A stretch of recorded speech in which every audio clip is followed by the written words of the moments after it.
This is today's AEW Dynamite Fyter Fest full show results video, which takes place at Gas South Arena in Duluth, Georgia, and the show is supposed to start with a match between Bullet Club Gold versus The Elite, but there's chaos in the ramp during entrances. Bucks gain control with a super kick party on Robinson, but the Ass Boys cut them off and beat them down with the help of Switchblade Jay White, who isn't even in the match.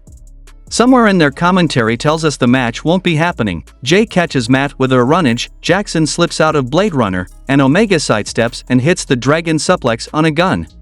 Then Omega blasts Switchblade with a V-trigger and looking for another, and Konosuke Takeshita takes him out, and Jay beats Kenny down. FTR make the save, and Omega is able to clock Takeshita with a knee, but he slips out of One-Winged Angel and runs away. Maxwell Jacob Friedman is interviewed backstage by Renee Paquette, and he said his trunks will be tight in London and he's like the 2023 version of the British Bulldog but a better public speaker, and he calls for the loudest main event in the history of wrestling and promises everyone in the building a pint if they do, except he'll make that Mark Tony Khan pay for it. He said this is new to him and he's never had a genuine friend in his life, and that's not him trying to be funny or work us, that's real, and Adam Cole has made him a better person in a really short period of time and taught him that he can let his guard down, and they're not just friends, they're brothers. Brothers fight, they're competitive, but they always make up and they always hug it out, and all he asks is that we go on the journey and be vulnerable with him, and he promises it'll be rewarding, and that's the first promise in his life he intends to keep because he's not just a scumbag, he's our scumbag. Then we saw a match between Jon Moxley versus Rey Fenix, and the result of this match was Jon Moxley defeated Rey Fenix by referee stoppage with a sleeper hold. Post-match, Blackpool swarm on Rey Fenix, Penta L0M and Eddie Kingston show up, Ortiz is here, and Santana is back, and they take Penta and Eddie out and cede the floor when best friends show up. Medics come down with a stretcher to take Fenix, and back from the commercial, we get a recap of what we just saw and cut to Rey Fenix being loaded into the ambulance. Eddie Kingston doesn't want to deal with cameras right now, but Renee Paquette rolls up for an interview anyway, and he asks if she saw what her husband did and asks how she can be okay with that before saying he's gonna fix it at Wembley. In a pre-taped interview, Renee Paquette asks Sammy Guevara why he helped Chris Jericho, and 2.0 and Daniel Garcia roll up to give him crap for helping Chris, but Sammy says Jericho is his friend and he doesn't agree with everything he does, but he's blinded by his friendship with Don Callis, and when friends are wrong you really have to be there for them. Angelo Parker says they're worried about him being blinded by friendship and asks if Jericho will be there for him like he is for Chris.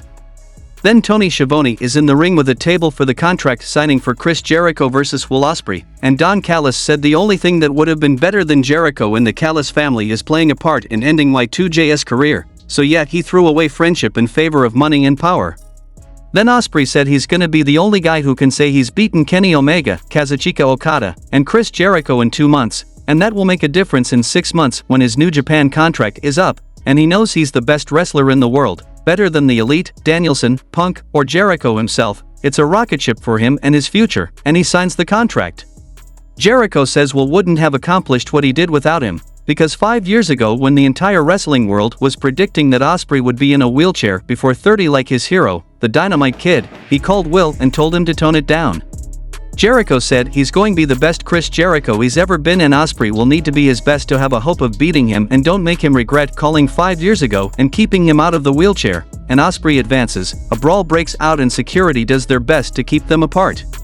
Back from the commercial, Renee Paquette gets a sit-down interview with Adam Cole, and he talks about how unexpected his friendship with Maxwell Jacob Friedman is and how grateful he is for Max's help in finding himself again. He says he didn't get into wrestling with the notion of just being a wrestler, he has to be the best wrestler, and he's won titles around the globe, but the AEW World Championship is the greatest of them all. He doesn't want to win the match, he needs to win the match, and he gets serious for a moment and says there are no issues between him and Max and says he's done here. Then we saw the Toronto Tag Team match between Darby Allin and Nick Wayne versus Mobile Embassy, and the result of this match was Darby Allin and Nick Wayne won the match by pinfall with a European clutch from Wayne on AR Fox. Post-match, Strickland gets on the mic and laughs, saying this is so disappointing, and he means Fox, and every time he gets the opportunity of a lifetime he blows it, and he asks AR why he's such a loser. This was a test and he couldn't beat an 18-year-old child, so he can't trust him, not in this match and not against 80,000 at Wembley. He tells Prince Nana to handle it, and Nana fires Fox from the embassy, and Brian Cage appears out of nowhere to hit a lariat and drill claw. Alan returns to the ring and says he meant it when he said he'd always give Fox credit for getting him here, and he helps AR to his feet and hugs him, telling him he loves him, and Darby turns to Shane and asks him who he has for London now. Swerve and Nana laugh, and then comes the Christian and Luchasaurus. He asks Darby and Sting if they're gonna introduce him to his little friend and says it's nice to meet Nick Wayne, and he understands that he has a father who is dead. He's never heard of Buddy Wayne before, so he must not be very good, but the good news, because his dad was such a talentless hack, he doesn't have a lot to live up to. Then Renee Paquette interviews FTR and the Young Bucks, and the Bucks talk about how wild it is to have a show with 80,000 in attendance and how FTR needs this match for their legacy. FTR says it goes far beyond the titles and it's about FTR's legacy, and on Monday morning he doesn't want to have to explain to his family that he lost. Matt Jackson takes credit for getting FTR here and says the Bucks will be remembered as the greatest team ever, and FTR will be remembered as the guys they mentioned on YouTube once, and Dax Harwood says 80,000 people mean they'll make them and they'll crack their foundations. The next match happened between Ruby Soho versus Sky Blue, and the result of this match was Ruby Soho defeated Sky Blue by pinfall with the Destination Unknown finishing move. Then Acclaimed comes to the ring, and calls out House of Black, and House of Bulk comes, and they started beating the Acclaimed, and then we saw the return of Daddy Ass, and Billy grabs the microphone from the ring, talking to House of Black as he addresses what's happened lately. He was happy to retire from this business, until the House attacked the Acclaimed last week, and then destroyed the very boots he left in that ring when he retired. Billy has done stuff that will go down in wrestling history, and the House tried to piss all over that. So for that, one more time, it's all or nothing at All In. Billy promises to take everything from the House of Black, because at All In it will be the House of Black against the Acclaimed and, well, Billy Gunn.